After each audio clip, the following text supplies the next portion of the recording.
I bring you greetings this afternoon on behalf of the members of the Board of Trustees of Bard College, and one person in particular, a colleague of ours by the name of Elizabeth Blodgett Hall. Betty Hall was a distinguished educator whose experience convinced her that many young students are ready to pursue college-level academic work sometime before the system usually asks them to. And so Betty Hall established Simon's Rock, a residential college for students who are ready to make a deliberate break from the standard educational track. Young people who were determined to find an unabashedly intellectual, proudly independent, fiercely creative college community as soon as possible. Eventually, Simon's Rock became affiliated with Bard College, which was itself led by an individual who had entered college early. And that individual went on to publish a book which made the case for early college as part of the solution to the crisis in American secondary education.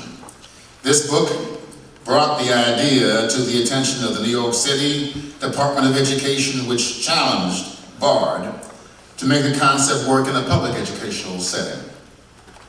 The result was the creation of 2 Bard high school early colleges in New York City, where students were able to pursue a rigorous course of study leading to an associate's degree, which they earned at the same time that most of their peers were just graduating from high school. And so based on his success in New York, Mayor Cory Booker invited us to try the same thing in Newark. And one of our New York parents was Catherine Gunn, who was instrumental in bringing the idea to the attention of the Cleveland Public Schools. And that's what brings us here today. We have been able to establish a working, successful partnership to test this idea, the early college idea, in the setting of a great Midwestern city, which includes, the partnership includes the Cleveland Public Schools, the philanthropic community, committed parents, family, and friends, and let's give them a hand.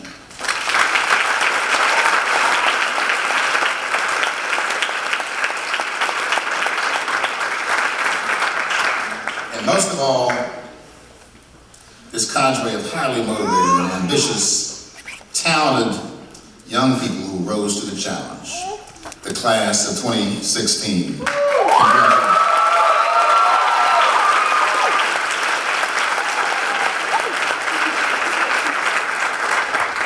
It is my pleasure this time to present to you that other early college entrant, the president of Bard College, the Honorable Leon BOTSTEIN.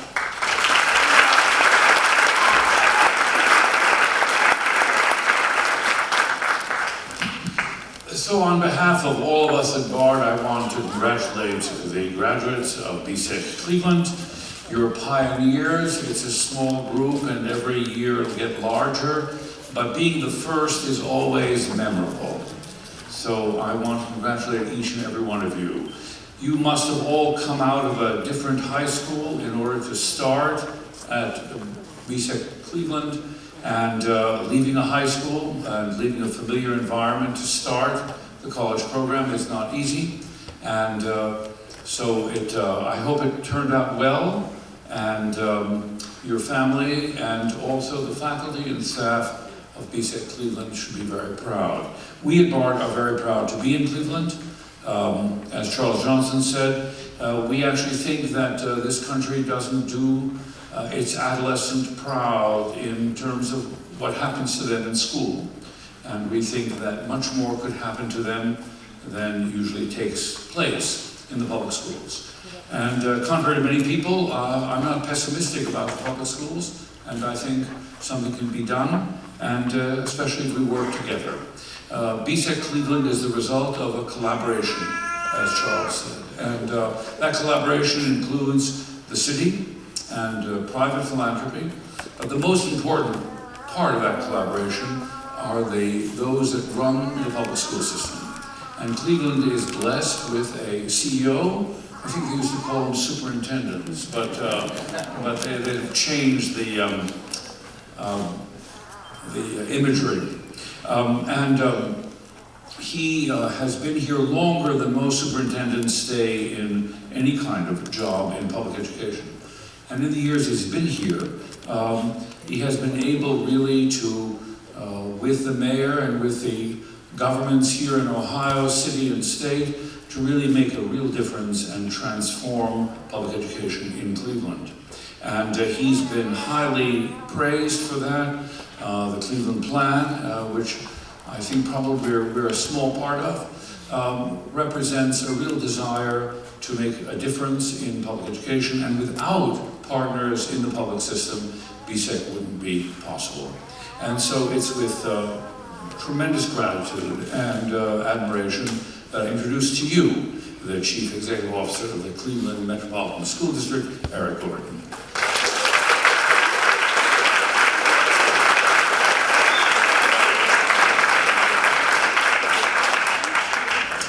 Thank you and good afternoon or evening. Welcome to the first commencement of Bard High School Early College, Cleveland. Before I begin my brief remarks, I do want to ask that we acknowledge both Trustee Johnson and Dr. BOTSTEIN for their wonderful partnership here and for coming here and being with us today. There are no small parts to this puzzle. This is a very big and important part. And can we please thank our guests?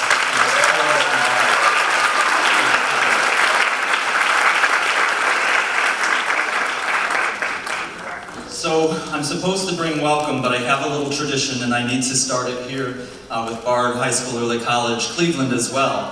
First of all, I do want to welcome our moms and dads, brothers and sisters, grandparents, grandmas and grandpas, aunts and uncles, cousins, friends and family. Your sons and daughters are here today to earn their diplomas and their degrees. And that's really an exciting time, not only for them, but for all of our family. I'm a teacher. And I don't get to teach often, and so I'm going to do one small lesson as your hopefully last, we'll see what everybody else says, lesson before you go out the door. I need all of our graduates to stand up for a second, and if you have a camera, this is going to be a great camera opportunity, so get those cell phones and stuff out. They hate it when I mess with the sound, but this will work better out here. Okay, turn around so your families can see it. Get those cameras ready. Okay, so here's what I need you to do. See if I cannot fall up the steps. I need you to put your left hand up as high as you can reach it. As high as you can reach it. Yeah, your other left hand. There you go. As high as you can reach it, and on the count of 3, I'm going to give you just one direction, and I need you to do that one thing for me. So your hand is as high as you can reach it. Moms and dads and grandpa's family, get those cameras ready. 1, 2, 3, reach higher. Yeah, you see what happened? What happened? They lied to me. I told them to reach as high as they could, and when I said reach higher, you all went, and you got a whole lot higher. So, you can put your hand down. Now I want you to close your eyes, and I want you to just listen. And this is the part where I need everybody out here. Commencement is a very dignified ceremony, and we're about to have that very dignified ceremony. But before we have that dignified ceremony, I need you to do just this one thing. I need you to get up on your feet if you're a parent, a cousin, a friend, a family, find your baby, and shout to them and scream to them, this is their graduation, make them hear you. Close your eyes, get those eyes closed. Sure, let them hear you. That's not all you got, come on now. Take the roof off this place. That's your baby up there. 13 years of education right there. Come on, give it to them, make sure they hear you. This is your chance. Come on now. That's kindergarten up there, 3rd grade. Remember that 8th grade? Weren't sure they were going to get to high school. Weren't sure they were going to finish. Come on, one more time. All you got. All you got.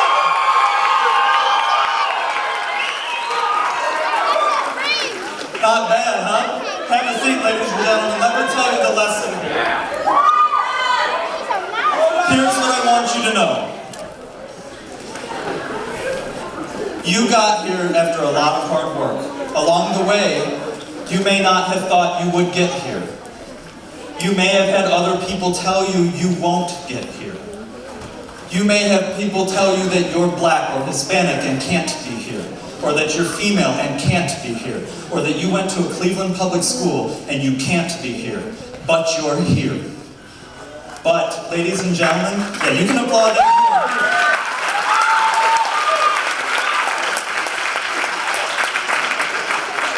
I wish I could promise you that you're not going to hear that again, but you are going to hear that again.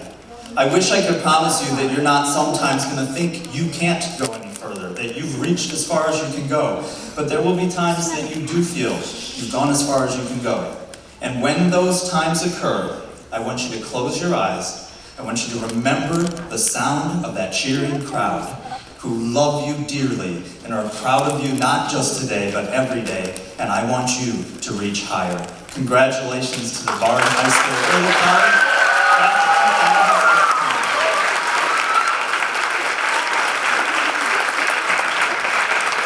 I now have the pleasure of introducing a tremendous friend of BARRETO High School Early College, Cleveland, our councilman, Brian KAZY. Please help me welcome Councilman KAZY.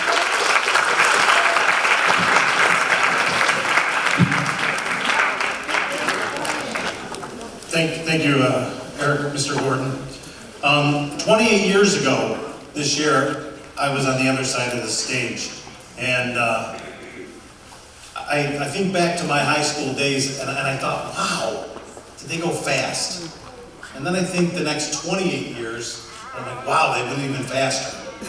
So you guys are at a point now where your journey is just beginning. And I was sitting in my office today, and I was thinking to myself, you know, what am I going to tell these kids who are graduating? And then it dawned on me that I've been on a journey, and we're all on a journey, and you kind of take steps on this journey. And I was able to come up with a quote from Michael Dell, and it says, as you start your journey today, it starts your journey.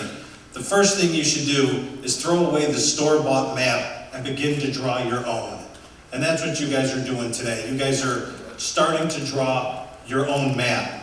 I want to congratulate the graduating class of 2016. However, I also want to congratulate the parents, grandparents, siblings who've also sacrificed so much to make sure that your loved one was able to stand here today and graduate.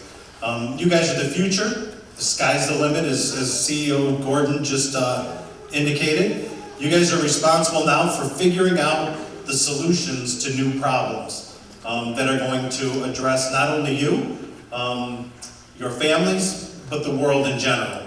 And on behalf of Mayor Frank Jackson, Council President Kevin Kelly, Mr. Williams, if we could have you for just 1 second, we have a resolution.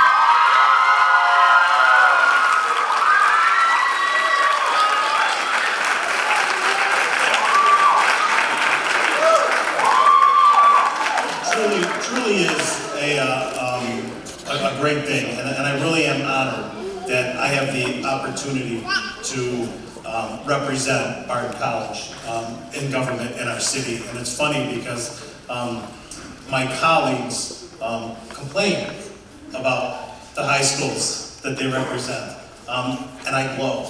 And I love the fact, just yesterday when I was at an event, I'm trying to convince an 8th grader, I said, BARRETO College. BARRETO, that's where you want to be. And I find myself advocating more and more, and it's because of the students that attend there, and it's because of the faculty, it's because of your leadership. I won't read it because it's quite lengthy, but we do want to let you know that on behalf of the mayor, council president, myself, congratulations on the first graduating class of BARRETO College.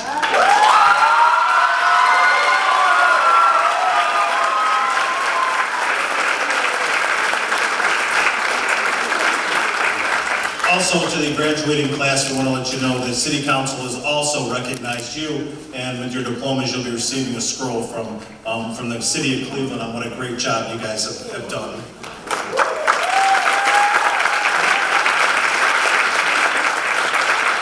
And I do want to apologize because I do have another event, so if I kind of sneak out the side, I have to be somewhere. But I want to leave you guys with this.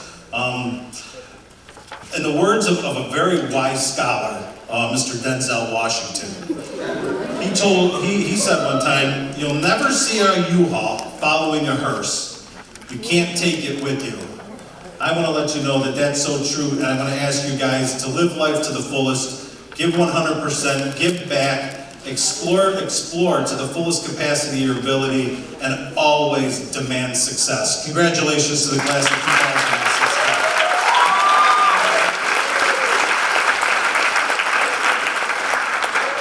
And at this time, it truly is an honor and a privilege to introduce your leader, the guy who has set the bar for Bard, Principal DUMAINE Williams.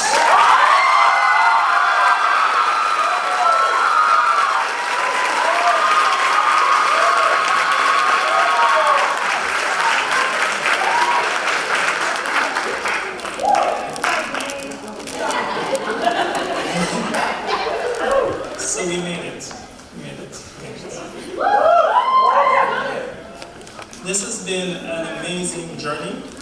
We started off as an idea of a school, right? I think there was an article in the Plain Dealer with a rumor of an early college starting in Cleveland, which led to open houses, meetings. I had the pleasure over those months to visit Cleveland and get to know families and prospective students.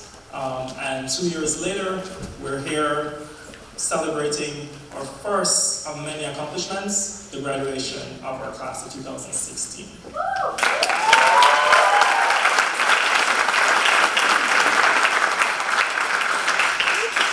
Before I introduce our student speaker, I would like to take the opportunity to thank everyone in the room.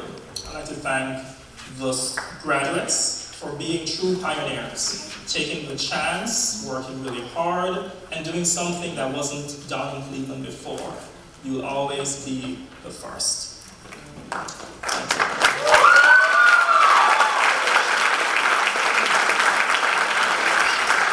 I'd also like to thank the faculty seated behind me here for also being pioneers, working really hard, and making this all happen.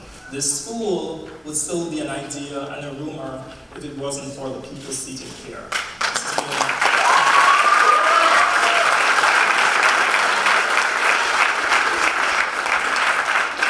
We were grading papers this morning. We were sending text messages and negotiating final grades. We were emailing on the weekend. I send emails and messages at 1 a.m. sometimes, and people respond when they wake up, which is great.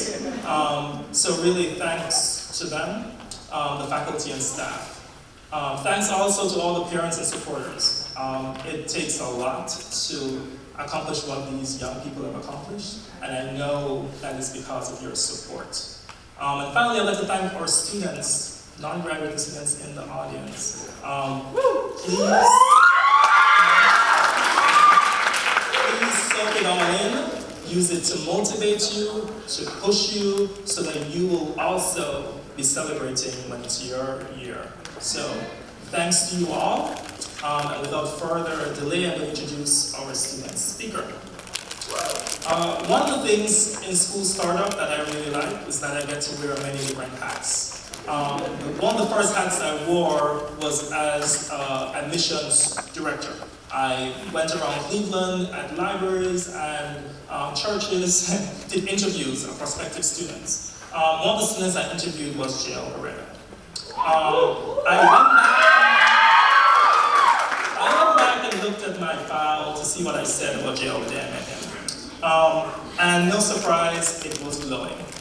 He came in with an energy. My notes said, as I was asking the questions, I could see in JEHIEL's eyes the eagerness to ask his own questions. Right? It was the interview and he was willing and waiting to jump in and say, okay, he wanted to know about extracurriculars, and to know about student support, know about electives and classes. And it was no surprise that JEHIEL got accepted to our school. And we knew that he was going to be successful, but like many of the students here, he's done even more than I would have guessed on that day of the interview. Another hat I wore was as a teacher. My first semester teaching at BHSEC Cleveland, a college biology course. JEHIEL was in that class as well. You students in the class will remember that there was no A's that semester. Because that happens sometimes. There were good grades, but no A's.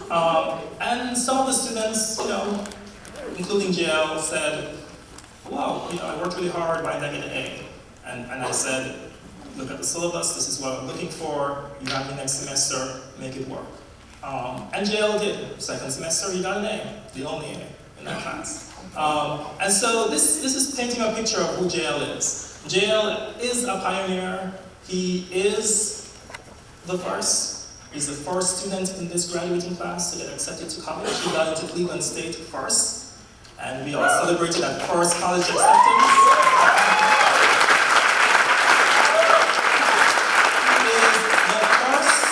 He is the first student speaker we'll ever have. And he will also be the first student to walk across the stage, because his name starts with B, and receive his associate's degree and high school diploma from this school. So JEHIEL is the first for many reasons. He's eager, he's hungry, he works hard, academically hungry. He's a teenage boy, oftentimes he's hungry. And he works hard. He has some really encouraging words for us, so without further delay, you can listen to him and not me, JEHIEL BARRETO.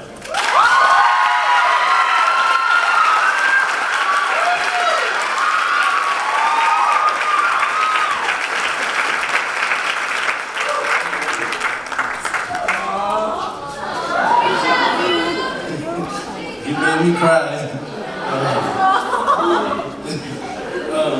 Good evening.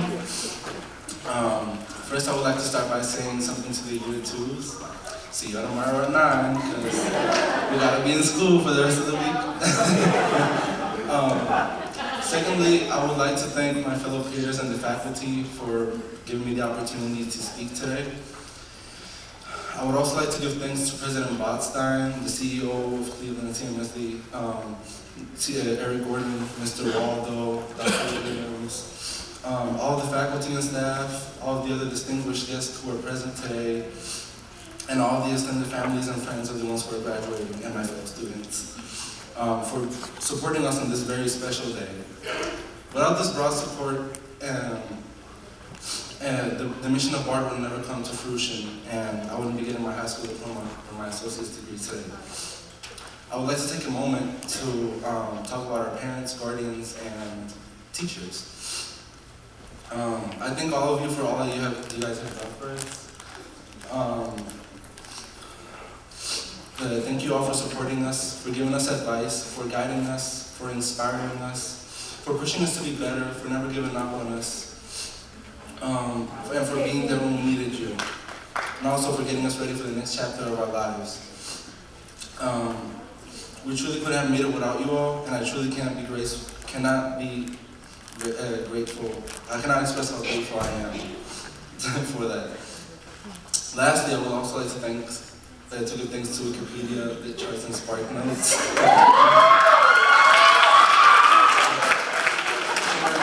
For getting me through seminar class and some of the others.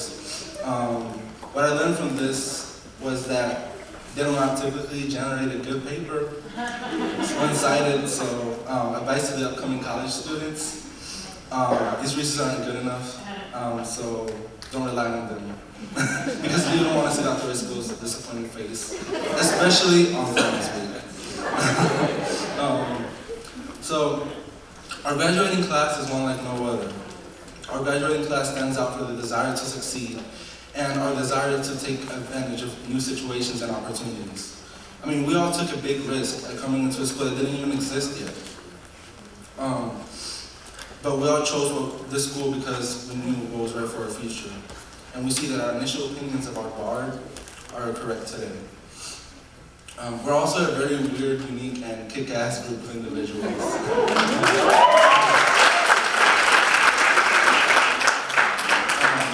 No other BARD High School or early college Cleveland graduating class is going to have a clapback queen like Andrew Fleek, Miss Puerto Rico like Nati, a level god makeup artist like Fabiola, a dope rapper like McKK, an amazing singer like Big Daddy D,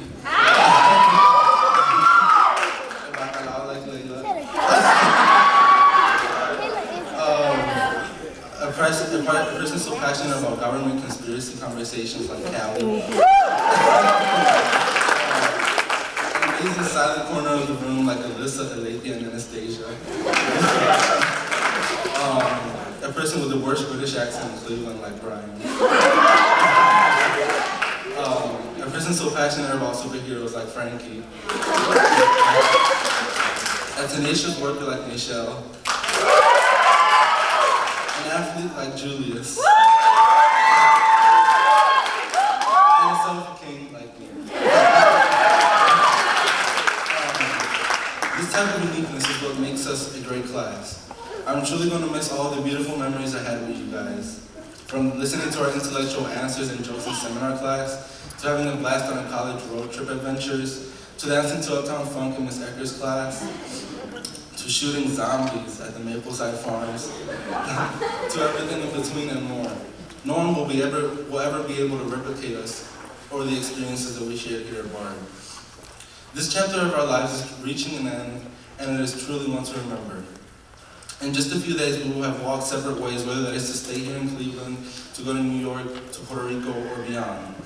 Today is one of those last few days we will be together as a whole.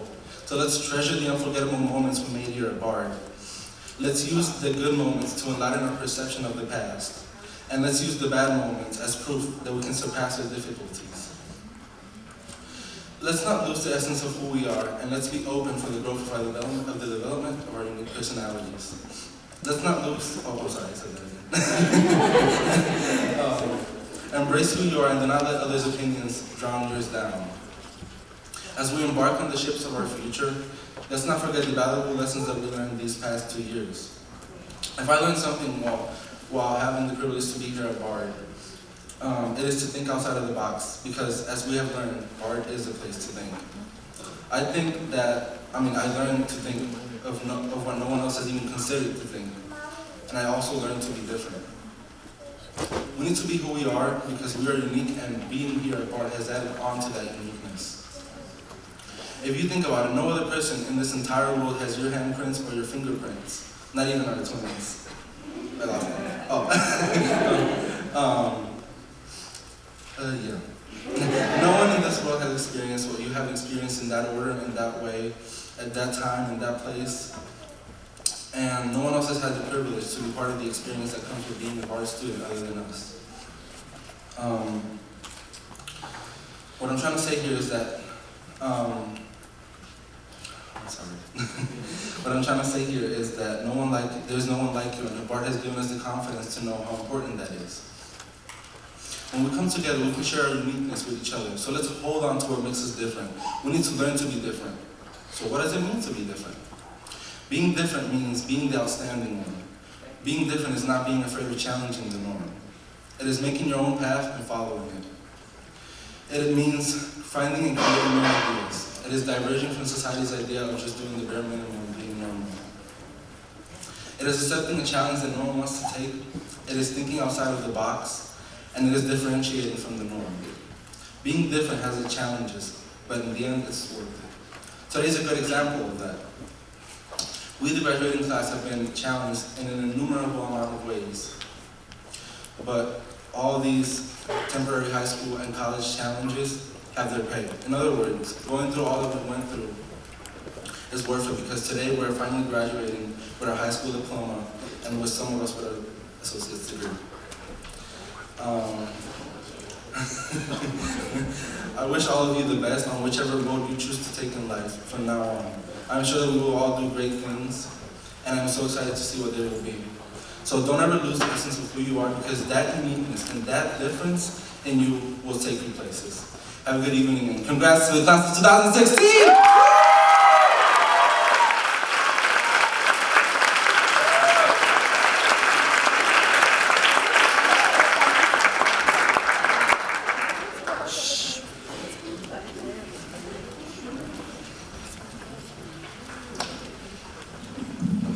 These ceremonies are about giving degrees and also awards. And I have the distinct honor and pleasure of giving the first award out. The college gives out every year an award in the name of John Dewey. John Dewey was an American philosopher and a real reformer in the early part of the 20th century. He believed in focusing education on the motivation of the student and learning by doing and not by fixed rote learning and spoon feeding. He was the founder of what later became the progressive movement in education, which ran into trouble after the Second World War, as people thought it was too undisciplined, and the pendulum shifted from a student-centered approach to motivating young people to learn to a very top-heavy, standardized test, numbers-driven, fixed notion of something everybody should learn and study. And he was not opposed to learning. He was a fantastically brilliant writer and philosopher. But he also believed in the connection between learning and life. He believed art was central to democracy.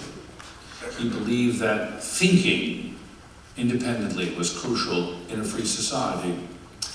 He was one of the founders of what later became the association that protected academic freedom in the American universities. He was probably the 20th century's most important American figure in education and in American thought. And his work inspired the curriculum and the character of Bard College in the 1930s. And when Bard became part of Columbia University, with which Dewey had been associated for a long time. So we have given a John Dewey Medal each year for someone who's contributed in his or her own way to the public good. It wasn't required, it wasn't their job, it was voluntary. In other words, who believed, because of what they had thought about the world, that it was their obligation to do something in it. We live in a time where we think a lot about money and wealth, and we're concerned about the maldistribution of wealth. And we wonder, what do all the rich people do when they don't run for president? And so the question becomes, what is the obligation of the people that do so terribly well in the world? And what is their obligation beyond paying taxes? And it turns out some of them pay less taxes than the average working person in the United States. That's why there's so many people who are enthusiastic about Bernie Sanders, even though he's 75. And so there is a kind of confusion about what do the very rich do. We admire them, we look at them in TV shows, make TV shows about them, we wonder about how they live. When they die, we visit their houses, as in the Vanderbilt mansion, to look how the rich lived. So we're consumed a little bit by envy. But the fact remains that in a free society, the behavior of those who have the most privilege, the most opportunity, sets the tone. We are very privileged here in Cleveland to have this high school, in part because of the leadership of a private individual, a member of the George Gunn Foundation, which is committed to the well-being of Cleveland. A family that did very well, made money in business, but unlike many other families, decided to give back. Not only did this individual fight for the BHSEC in Cleveland, but she has spent her entire career as a filmmaker, making documentary films about important issues. You'll find in your program a biography of her. And she has made films on HIV/AIDS, on the environment, on the rights of populations that are discriminated against. And she is as well a parent of a young woman who went to the Bard High School in New York, which is how she really encountered this experiment. And she joined the board, which now governs the 7 Bard High School early colleges in the country. We hope there'll be more, perhaps even one more in Cleveland. And that she has been a real advocate for what we do. And she's put herself on the line, and she represents one of the most philanthropic and most generous families. If all the people that did disproportionately well in the United States were as generous as the guns, we would have a very different country. So she has both, through her good fortune, one doesn't choose one's parents, and she had the opportunity, which many people would not do, and through her own career. She is an exemplary public servant, someone who uses her position voluntarily to contribute to the public good. So, it is with great pleasure that I present Catherine Gund with the John Dewey Award.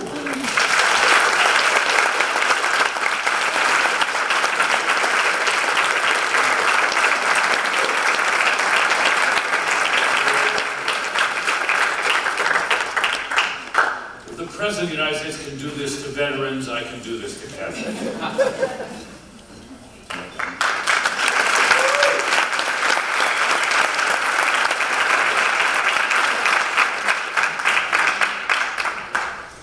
I appreciate that so much. And I appreciate all of you. I want to say first what an honor it is to be given this award from Leon, from DUMAINE, from the Bard High School, Early College, Cleveland. I know there's a lot of us who dreamed about this happening and this day coming. And I feel sort of like it's not really my place to be as excited as I am, but I am thrilled for all of you and for the passion and commitment and brilliance that these people have brought to this project.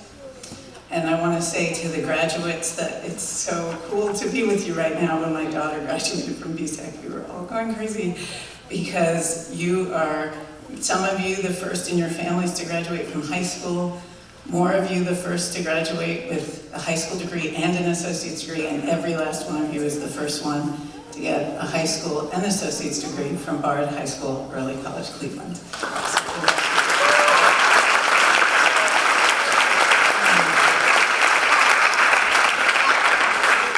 Sometimes in my house, when we're not sure where we're going, we say that we built the ship while sailing, and that's what you all have done here while you were on that boat. You were sewing the sails. And you've made this educational model that focuses on the kind of engagement that Leon was speaking about. You've made that into a school.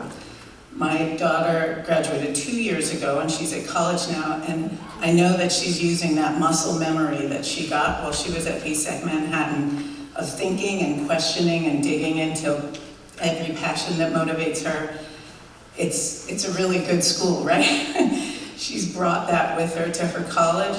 And so by you guys doing what you've done and being in this class and making this model into a school, you've already made Cleveland a better place. And I want to thank you for that, because like everyone in this room, we all care about this city, and we need it to do a lot of work here. I'm going to talk about that in a second, but DUMAINE has told me a bit about your student groups that combine engagement and solidarity, which I think is the Dewey model and the BHSEC model, and it's certainly what I've tried to live by. He told me about the Social Justice Club and the Sexuality and Gender Alliance and the Debate Club, which are all tackling themes of community change, justice, and politics. And I hope that fighting for fairness wherever you live, even if you don't end up in Cleveland, will always be at the top of your list. Our country is in such a scary state of disrepair right now, of being undone, unraveled, of being stripped down, and because of the crisis that it's in, we need everybody to participate more and more and more in this democracy. And I'm wondering, of the 15 of you, are any of you able to vote in your first election, in the presidential election? Raise your hand. And I want you to go, and I want you to vote in it, and I want you to drive people, I want you to take people with you, I want you to make sure that everybody you know that can vote goes and votes. And we need you to do even more than voting to be in this democracy. We don't just vote. A quote that I keep on my wall behind my computer is from Elie Wiesel, And it says, there may be times when we're powerless to prevent injustice, but there must never be a time when we fail to protest. So when you see injustice, when you feel injustice, when you experience it, I would encourage you to always make something of it. And in my life, I've been making documentary films because that's the best way I found to engage so fiercely and energetically and honestly with the world around me. And I want to tell you about one of them. For the last year, I've been directing a series about Cleveland. In the year right now between the Movement for Black Lives convening and the Republican Convention, which, as you all well know, will be here. Although I did say, my taxi driver, I asked him how he felt about the convention coming up, and he said, oh, they canceled that. I was like, I wish you were right. So during this year, it's been the year without Tamir. And our series looks at how local people here in Cleveland are fighting for justice in the face of extrajudicial police violence and state-sanctioned discrimination of many kinds. The series is called A Moving Body, because to me a moving body is a community in action. A moving body is sometimes a target. A moving body is every one of us. When we're breathing, our bodies are moving. The project is a complex space filled with grief, art, fear, fearlessness, isolation, disharmony, song, unity, and anger. It is also a simple space filled with love and hope and great humanity. A Moving Body uses direct cinema, music, newsreel, historic footage, and moments of emotional reflection to engage viewers in the momentum that builds when everyday people in a unique, distressed, and grand, look at this room, a grand city, demonstrate that their lives matter. It's a moment of ordinary people doing extraordinary things. One particular aspect of the current movement moment for fairness and justice is queer and trans leadership, centered and celebrated. A Moving Body represents that intersectionality in our stories as well, and with our participants. And one of the shorts focuses specifically on trans visibility. What people don't know often scares them, and a lot of hate crimes come from fear, and we don't always hear the voices, the names of the people who are most marginalized and most discriminated against. And so I try to use whatever privilege I have and would encourage you to find privilege wherever you can to stand up and use your voice. I'm a white single mother with 4 African-American children, and I've learned that our experiences always change us.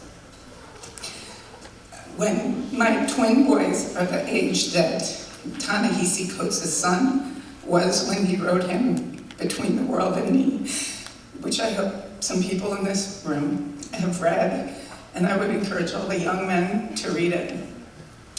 He wrote it in response to the murder. Earlier, he's a grown-up, but the murder of Prince Jones, who he had gone to college with. And it was his effort to make sense of that murder. And then my littlest one is the same age as Tamir was when he was killed. So I feel like, sometimes I feel like I live in this embattled space that I know a lot of people in here also share that feeling of. And when people talk about parents having to talk with their black children about doing whatever a cop says, I try to spend time telling white parents that they also need to tell their white children not to step away, not to be quiet, not to walk off. Audre Lorde said, "Your silence will not protect you," and she was talking to all of us. So one of the things I've learned from my kids is to advocate for them when they can't, to stand up for them when they can't.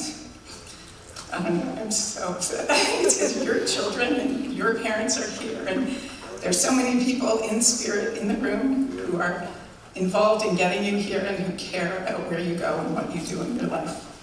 And so I would echo your wonderful speaker and say, dare to be yourself and dare to be your best self when you go out there. And in the spirit of fierce and energetic engagement, I would leave you with a question, because I think acknowledging that we have few answers, but a lot of good questions. It's a good step in the right direction. And it's a question from a poem written by Mary Oliver, and it says, "What is it you will do with your one wild and precious life?" So that is what I say to you graduates. Congratulations.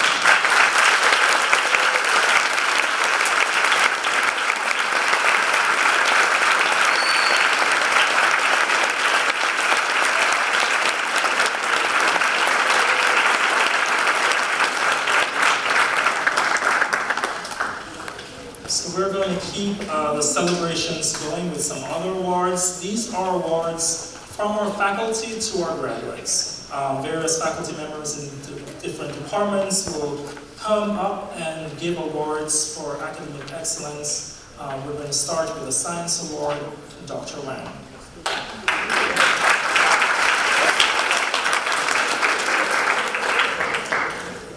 Good afternoon, ladies and gentlemen. I'm so thrilled to be here today. My name is Stephen Wang. It is my honor on behalf of Science Department to present this year's Science Award. This award recognizes outstanding student achievement in science.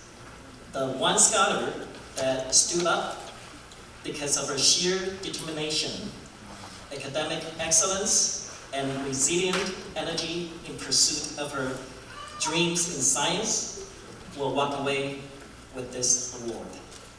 So without further ado, ladies and gentlemen, please welcome this year's and also our first Science Award winner, Ms. Michelle.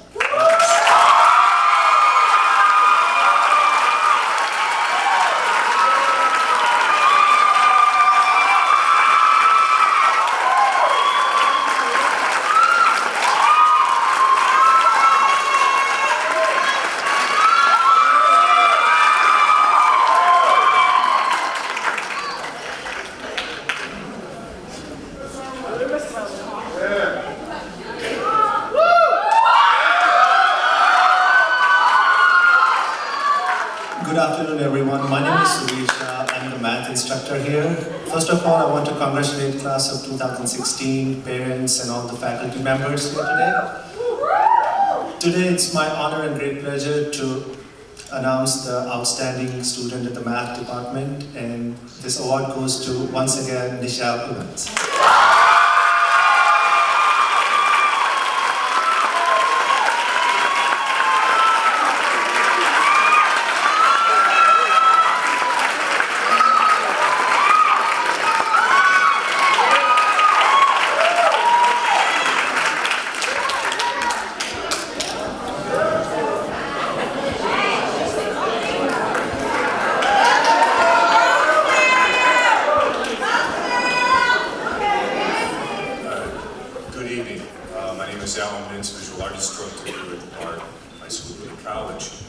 Our first departmental award in the arts, and I was told I could only give it to one person.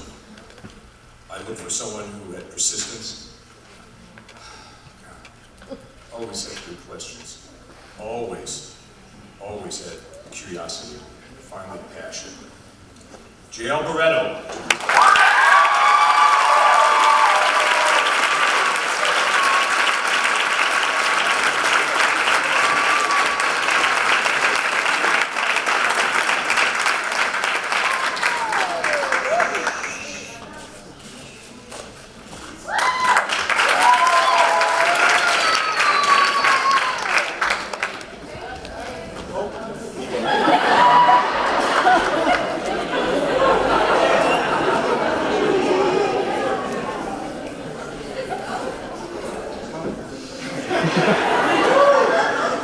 I'm Dr. Risco. I teach seminar, which is why I'm here, I guess.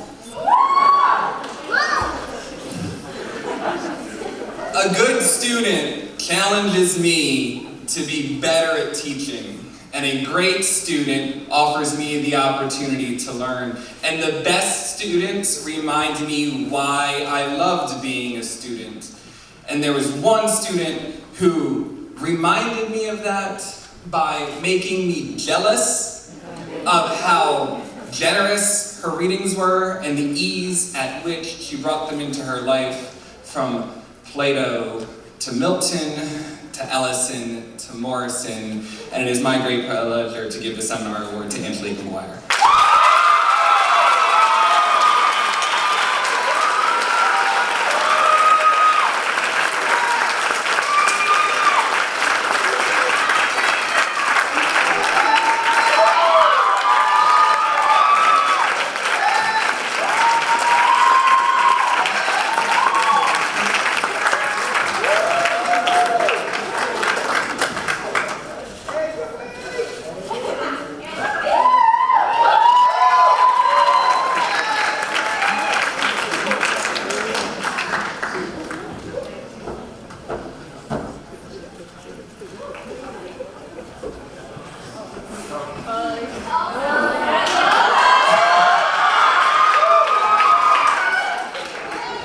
For those of you who do not know me, I am Dr. Adams. I teach history and I teach seminar as well.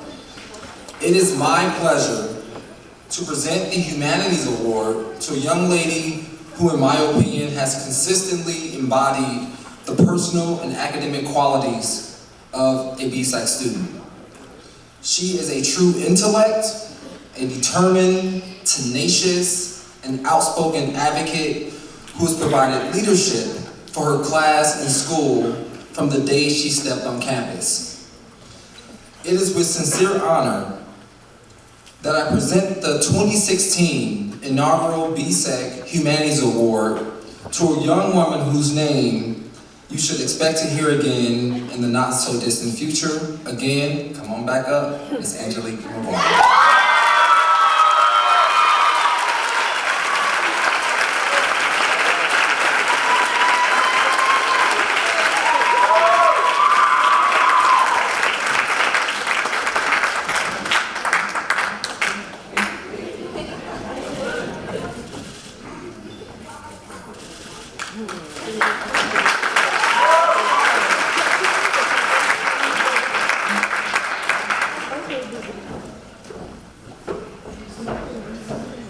Good evening. For those who don't know me, I teach Chinese. Obviously. Okay. Tonight I have the honor to honor the student who set the exemplary example for being always ready to learn, for his enthusiasm, and for his dedication to academic excellence. This award goes to Frankie Santiago.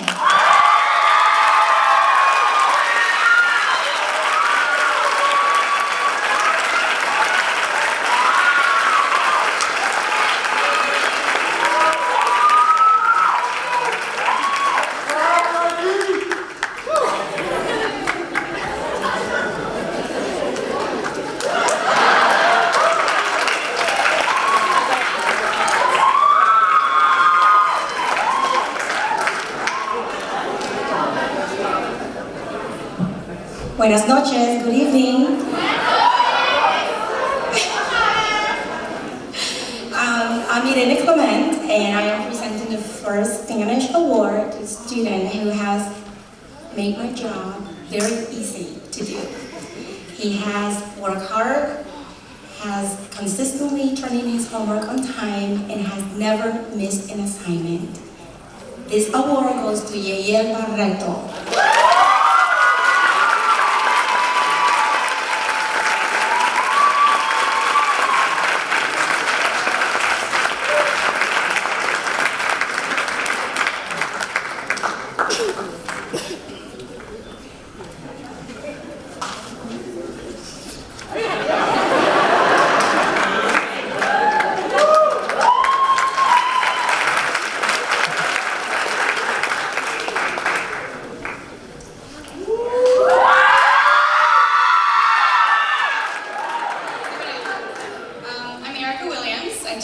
Psychology, and I am presenting the last faculty award for the evening, which is the Ray Peterson Award for Academic Excellence. And for those who don't know, Ray Peterson has been the founding principal of numerous Bard high schools.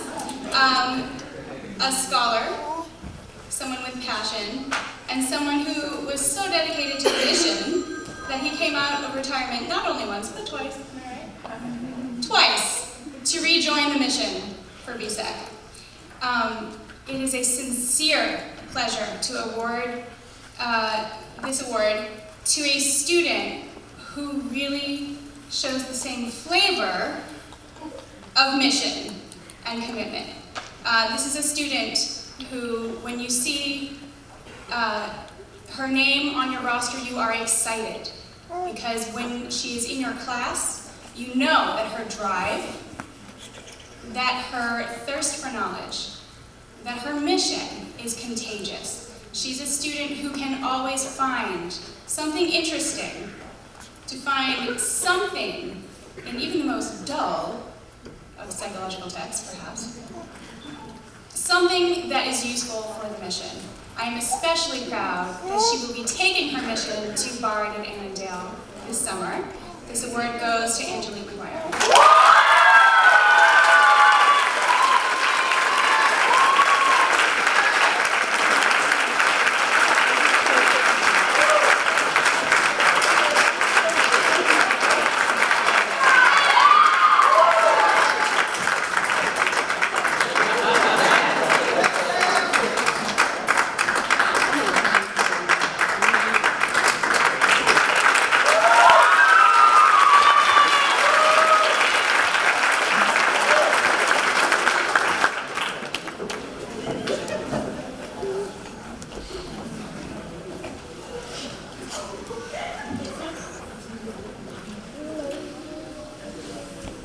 All college commencements have much the same character. They have awards, they have gowns, they have graduating classes, and they have commencement speakers. And we are very honored to have a member really from the very beginning of the group of young idealistic people who joined the Obama administration and decided to work from the very beginning on behalf of education. Our commencement speaker characterizes himself. I saw a video, and I think it was in Cleveland. He's a Clevelander, but he called himself a Puerto Rican Jew, which is not surprising because there are Jews everywhere. And so it doesn't take a surprise.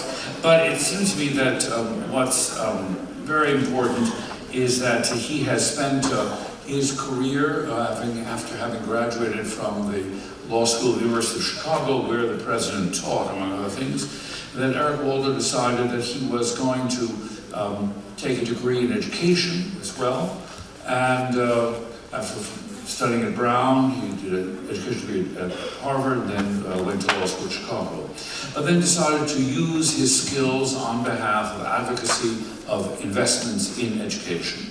And he worked for the Department of Education and now runs the Leaping Higher, actually, initiative that Eric Gordon actually demonstrated of the First Lady of the United States, Michelle Obama. Actually, it was a living proof that people can leap higher. And he has made a real long-term commitment to improving education in this country and a concern for the well-being of young people. And it's a source of great pride that he has agreed to come out of Washington back to Cleveland to speak at this commencement. So without further ado, let me present our commencement speaker today, and with thanks for his coming, Eric Waldo.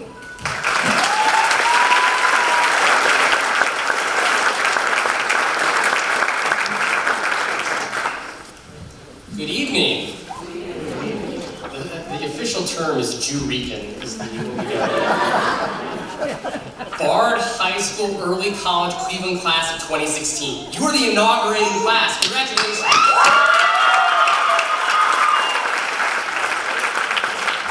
I am so proud of all of you because you are an incredible group of trailblazing young people.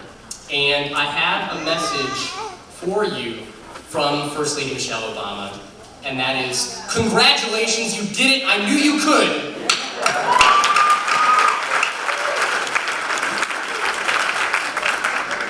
But as we've heard tonight, we know you didn't do this by yourself, so we need to give some additional thank yous today. And how about another round of applause for your family?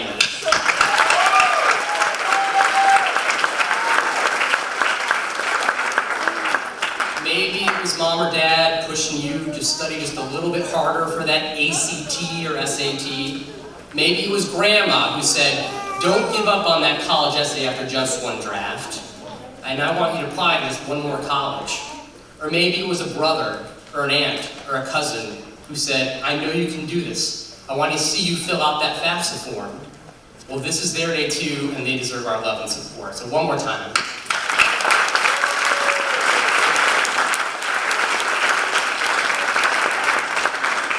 And let's give another round of applause to President BOTSTEIN and the faculty and staff of BHSEC.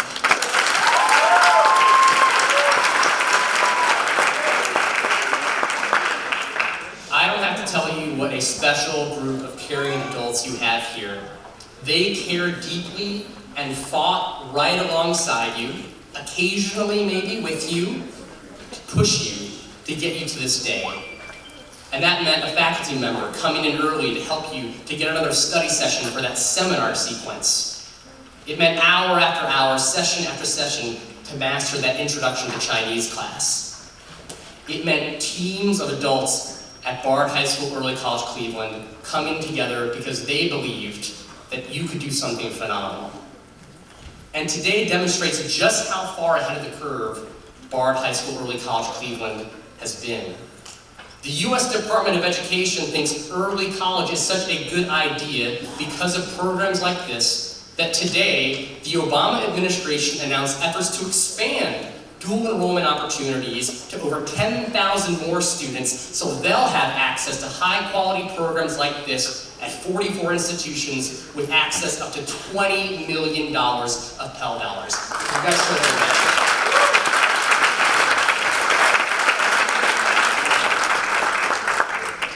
But we're here to celebrate today because all of you are graduating. You were the first. You're this first graduating class of this extraordinary program.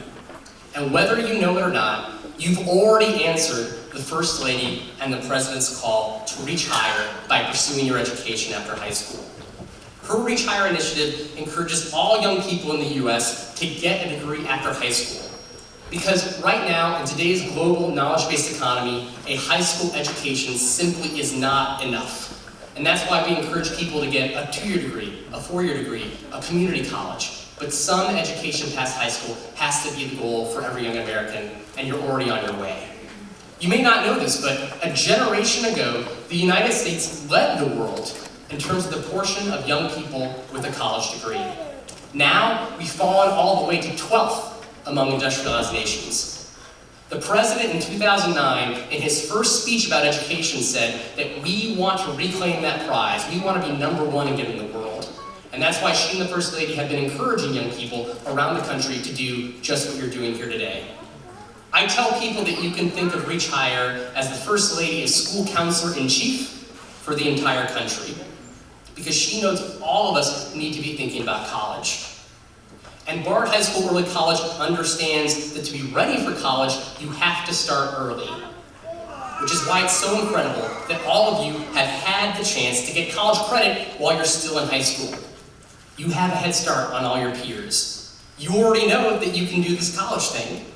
You've done the coursework, you've gotten the credit, you've got the confidence, and you know that nothing can stop you on that path towards your degree.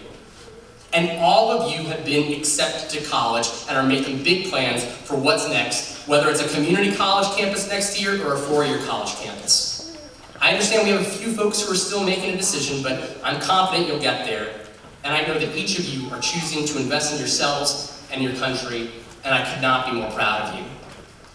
Now, as you've heard, it's no accident that I'm here today as your commencement speaker. Before I was Eric Waldo, White House staffer, I was once Eric Waldo, kid from Cleveland, Jerican from Cleveland. 20 years ago, I was graduating from high school just a few miles from here. And while a lot of things have changed, a lot is the same.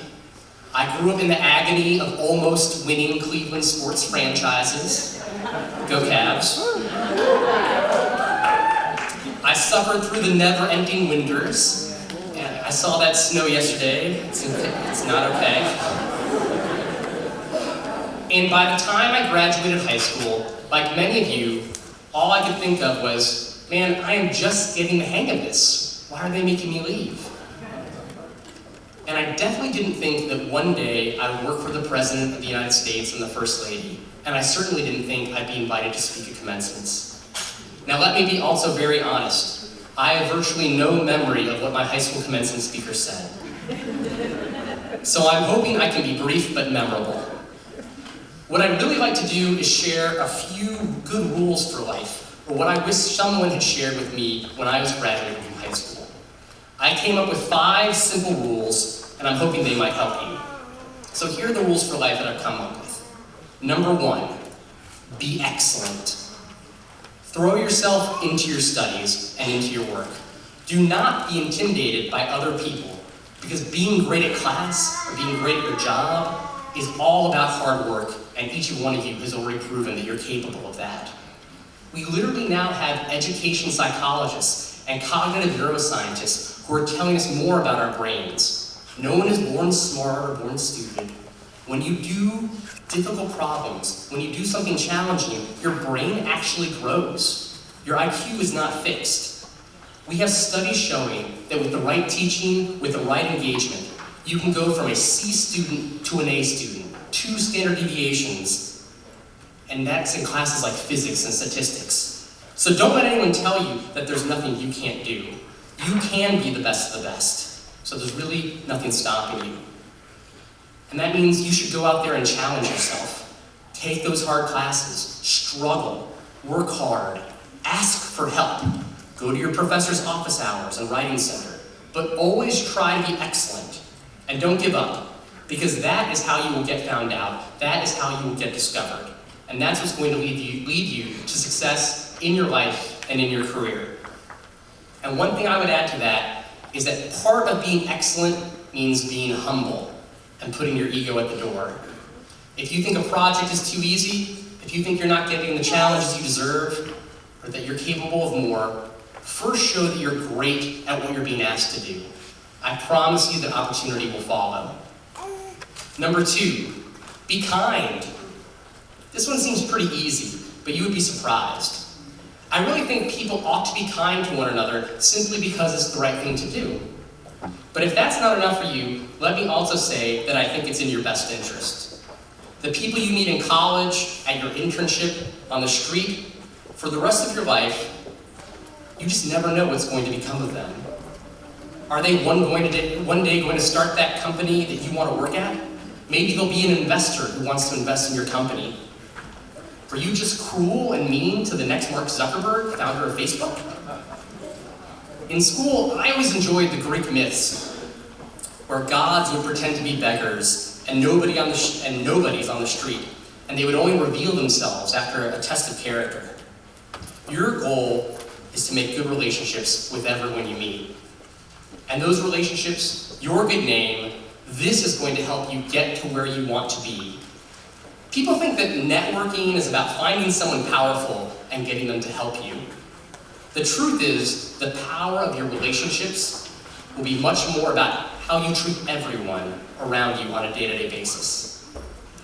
And at a certain point in your careers, you'll start noticing that you're surrounded by a lot of talented people, but the true limits to their success has nothing to do with how smart they are, or nothing to do with what type of degree they have.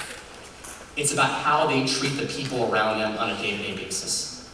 And whether you want to be a doctor, an engineer, a lawyer, an actress, I guarantee you that you will end up working on a team. And you have to learn how to be a good teammate, how to give constructive feedback, and how to treat people with kindness, dignity, and respect, even in the most stressful situations. And if you do that, you will create and maintain relationships that will hold you for the rest of your career. Rule number 3, follow your dreams with the addendum, your dreams will change. Pretty soon, many of you will be asked to start picking your own classes, and soon after that, a major. And if you're like me, you'll think, well, I like a lot of these things. Which one do I pick? What dream do I actually want to follow? What if you have multiple dreams? Well, I'm here to tell you that that's okay. I was a literature major in college, and I also took all the pre-med classes thinking that I wanted to be a doctor. But after taking those chemistry courses, by my senior year, I decided that I didn't want to go to medical school at all. I began taking acting classes, and I took a history of American education course. I learned about Horace Mann and the founding of the U.S. Common School movement. I taught English and improv acting to 7th and 8th grade students in Providence, Rhode Island. And then I really went off the rails. I tried to be a professional actor. I took a day job to pay the bills, but I was in a rock musical in Boston, Massachusetts, and a theater company in Stockbridge, Massachusetts. Now fear not, this is when I had a full head of hair before my time in the Obama administration. But after 9/11, I decided that sending out 8x10 glossy photos of myself wasn't how I wanted to leave my mark on this world. So I decided that I needed to figure out a new dream. I made a list of all the people I admired, and I realized that they had something in common. Each of them had something to do with education. So I went back to get my master's in education, and I got a law degree so I could advocate for students. And when Barack Obama, whom I met when he was still a law professor, decided to run for president, I thought, you know what? That's a dream I want to chase too. And some dreams come true. So the fact of the matter is, your dreams will move and change over your life, but you want to have the freedom to chase them. And a great education will give you that freedom. Here's rule number 4. Root for other people and find other people who are rooting for you. In your college life and in your personal and professional life, you want to surround yourself with people who expect the best from you. People who are rooting for you. Grab those people and pull them in tight. And pay it forward and pay it back. You may not know it, but there are people in your family, in your neighborhood, in this city, in this room, younger and older, who are looking up to you right now. All of you are shining examples of what is possible. And all of you owe it to yourselves, not just to succeed, but to bring that success back to your families, back to your neighborhoods, to Cleveland, or wherever you end up. You need to keep that virtuous cycle going so more people like you can stand here today and walk across the stage like this. As President Obama said to the graduating seniors at Rutgers University yesterday, the point is, to help ourselves, we have to help others. Here's my last rule. It's the internet edition advice. The internet lasts forever. Manage your online reputation. So this is one piece of advice that I couldn't have given myself or understood in 1996. When I graduated from high school, this is true, I had never logged on to the internet. There wasn't Facebook or Instagram or Snapchat. Scary. If you wanted to take a picture, you needed an actual camera with film in it. And if you wanted to post that picture, you had to get it developed, print it out, and take a piece of tape and stick it on your dorm room wall. Now, let me just say I am very grateful that any possibly incriminating photographs are not able to be posted online, because that wasn't possible back then. But all of you do have to worry about this. So let me play your parents for a second and say, please use good judgment. Your online reputation is just as important as your resume. Let me give you an example. When we're looking to have someone meet the First Lady, introduce the First Lady at an event, even be in a room with her, we vet that person. To vet that person means we want to do a background check on them, but in addition, we ask you for your social media handles, and we look to see what you're posting online. And it always makes me really sad when an incredible young person isn't able to introduce the First Lady or meet her because of what they posted online, because they used bad judgment. So in Washington, D.C., we call this the Washington Post rule. Don't put anything in an email or online that you wouldn't want to see on the cover of the Washington Post. In Cleveland today, let's call this the Grandma and Grandpa rule. If it's not a picture or a message that you would feel comfortable showing your grandma and grandpa, maybe you shouldn't post it at all.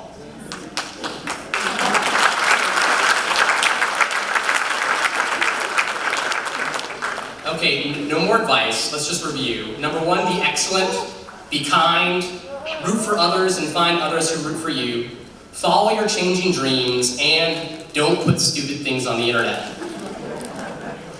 Let me just finish by telling you that your Bard High School early college family, this city and this country, we expect great things from you. And you may not realize that your story is not that different from Michelle Obama's.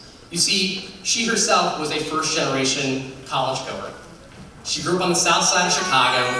Neither of her parents went to college, but they valued education. And she applied to a magnet school on the south side, a lot like Bard.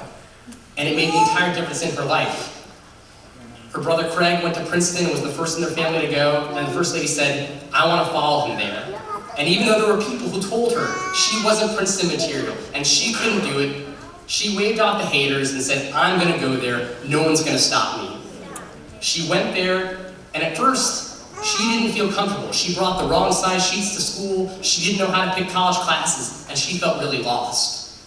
But she went to the student center and she asked for help. She found upperclassmen who could tell her how to be successful and how to figure out and navigate a college campus.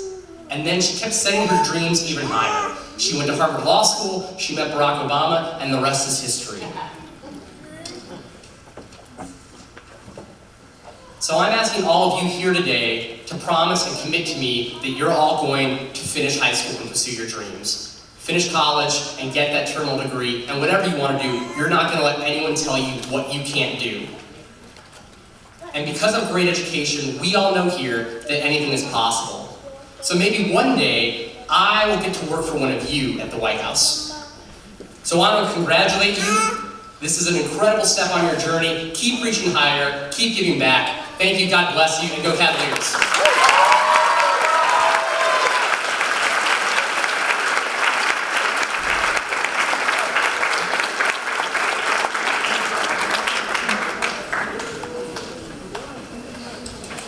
Eric, thank you very much. Now I understand why I made the right decision not being on any social media at all. I can't possibly put something stupid about myself, although I probably would be inclined to do so. Thank you very much. The tradition of these ceremonies allows the president of the college, before the degrees are given, because the graduating class of 2016 will get an AA degree. They get a complete AA degree from Bard as well as a high school diploma from Cleveland, and so they are ready and they will go on to four-year college. So this is a fantastically effective program in the public sector to get more and more young people to go beyond high school into college. Because the statistics show that if they make it through the first 2 years of college, their chances of finishing 4 years is very high. Over 90% of all BHSEC graduates finish a four-year degree. So it's a very important idea of putting college into the high school setting. And the faculty behind, and DUMAINE himself, went to Bard, has a PhD from Columbia, represent college faculty inside the high school environment. So it is not a dual enrollment, it's actually integrating high school and college so that by the time they are graduating, which they get their degrees today, they are already on their way to successfully pursuing their dreams. The traditions of these ceremonies give me the last word. The idea, I think, is very sort of church-like, somewhat like a sermon, also some suspicion that if you didn't learn anything in college until now, at the last moment, there's one last chance. What is a charge to the graduates is usually a very brief piece of advice, and not as good as Eric's. So my piece of advice comes from an advertisement that IBM has just now released. You may see it in newspapers and possibly it's on the internet, and it could be also on television. And it is called Outthink Risk.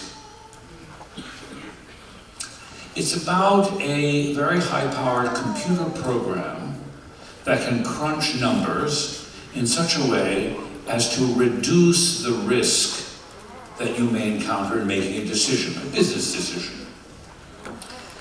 And then, underneath the phrase outthink risk, it says outthink uncertainty.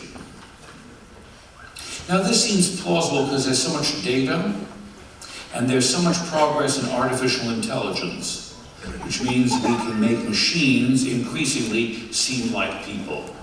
So it starts with Siri, and then you have a robot. You'll have a robot who is Siri in 3 dimensions. And these robots are going to get smarter and better. And there are even going to be robots who act as if they're human. And we already have computers who can beat us at chess. And it's going to get more and more difficult to distinguish the machine from the human. And it's interesting that IBM should sell itself to outthink risk. And it seems so plausible because of the extent of computation and of the amount of data. My advice to you and my charge to you is don't outthink risk. And don't outthink uncertainty. The truth is that there are most of the important values in life can't be quantified. They can't be measured by numbers. They're not lined up 1, 2, 3, 4, 5. They're not measured in terms of the amount, let's say, how big a house you have, how large a salary you have. Most of the things that are really important in life have no measurable value. And most of the things in life that are really wonderful are the unexpected. Come from a risk which is being in the world. Being in the world always involves risk and uncertainty. And not to fear that risk. The greatest things that have happened in the world have been made by people who are not afraid of risk and not afraid of uncertainty. And to realize that the values that you can pursue in your life are the most important of the ones that cannot be quantified. So my advice to you is to don't outthink risk and don't outthink uncertainty. Trust yourselves to go into the worlds that are the worlds of the imagination, those of art, music, anything that's creative, anything that is about thought, and in every relationship that you have with others. So embrace risk, embrace uncertainty, and my congratulations to each and every one of you.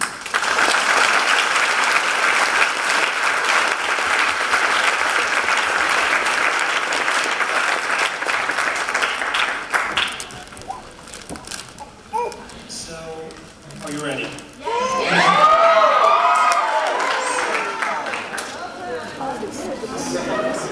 So, there are a lot of things that we're doing today. As we've said before, the students are receiving both a high school diploma from Cleveland Metropolitan School District and an Associate's of Arts degree from Bard College. So we will be doing some official presentation of the students for those diplomas and degrees now. So I'm going to start by inviting Dr. Lisa Thomas, who is a member of the CMSD Board of Education and member of Bard High School Other Colleges Advisory Board to help me present these lovely students for their Cleveland Metropolitan School District High School Diploma.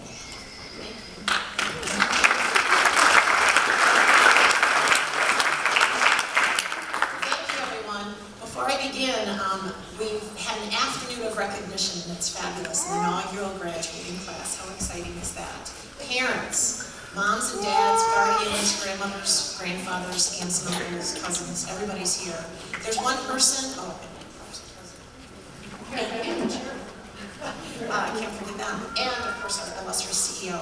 There's one other person in the room I'd like to recognize who's been a major contributor. She's the director of our New School Development Program, Christine Fowler-Mack, please.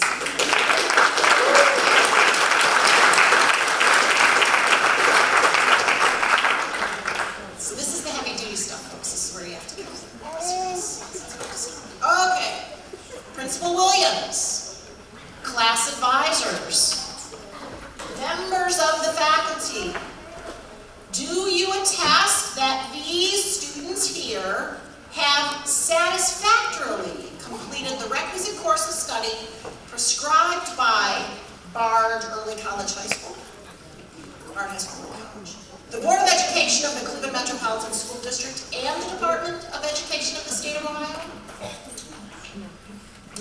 I certify that all the students here have met all the educational requirements of the state of Ohio and the Cleveland Metropolitan School District and have passed all the required parts of the Ohio graduation test. These students are now ready to receive their diplomas.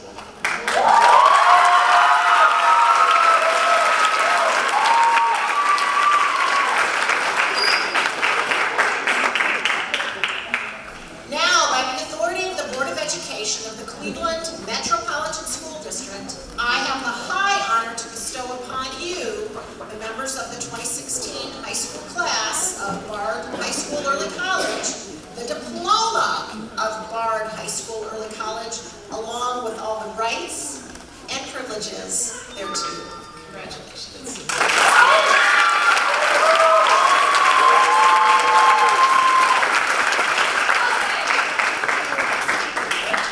So that was the high school. Now we're going to make the associate's degree official.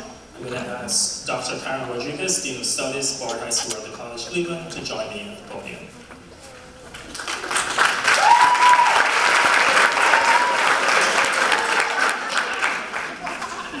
Mr. President, trustees, faculty, ladies and gentlemen, it is my pleasure to present the class of 2016 for the degree of Associate in Arts. The following candidates have completed all of the requirements for this degree as prescribed by the state of Ohio, the trustees of Bard College, and the faculty of Bard High School Early College. JEHIEL Eli Barretto.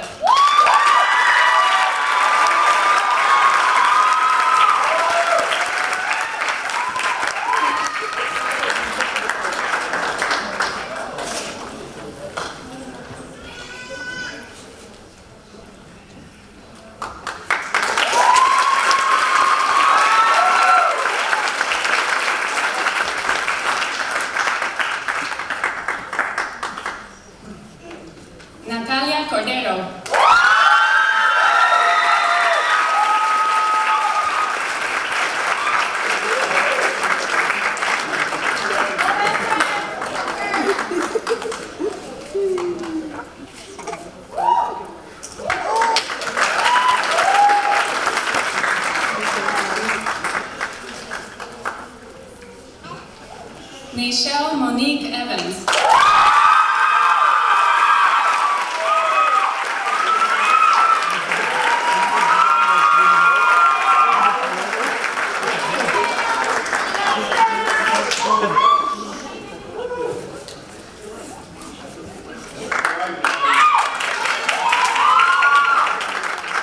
Fabiola Nicole Feliciano.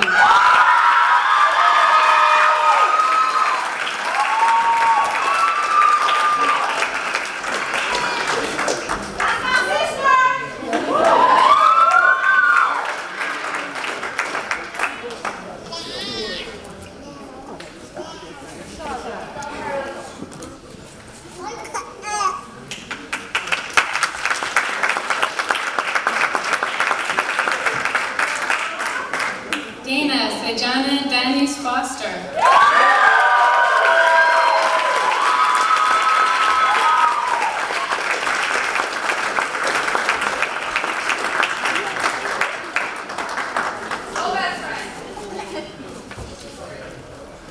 Yeah!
Anastasia Maria Macenda.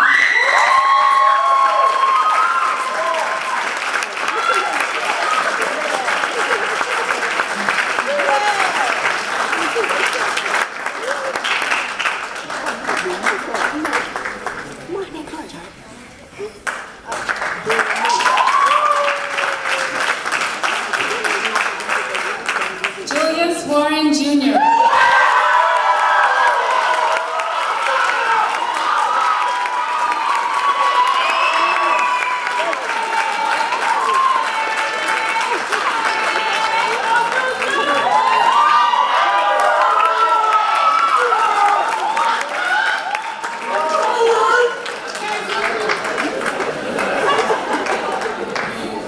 Callie Wright.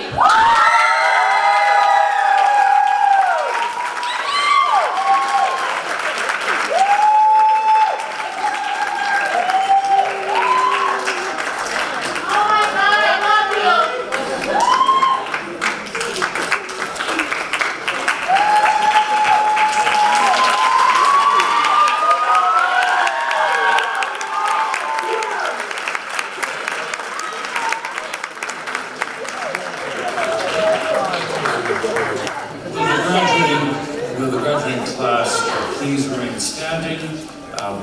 The tradition is that these diplomas are in Latin, and there has to be an official pronouncement, and it is basically to say that by authority vested in me, all the rights and responsibilities of the diploma that you have received are now yours, and that's why you have the diploma.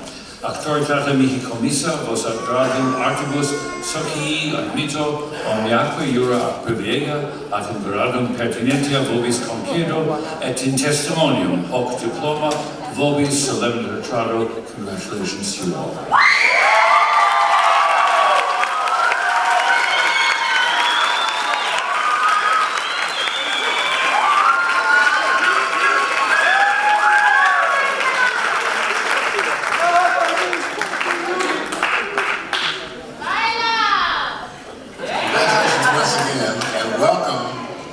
Select group of Bard College alumni.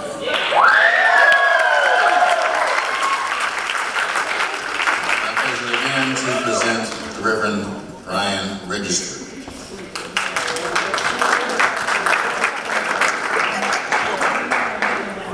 Remain standing. Congratulations to all of the graduates.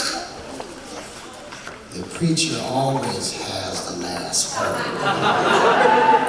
In this case, it is not ashes to ashes, or dust to dust.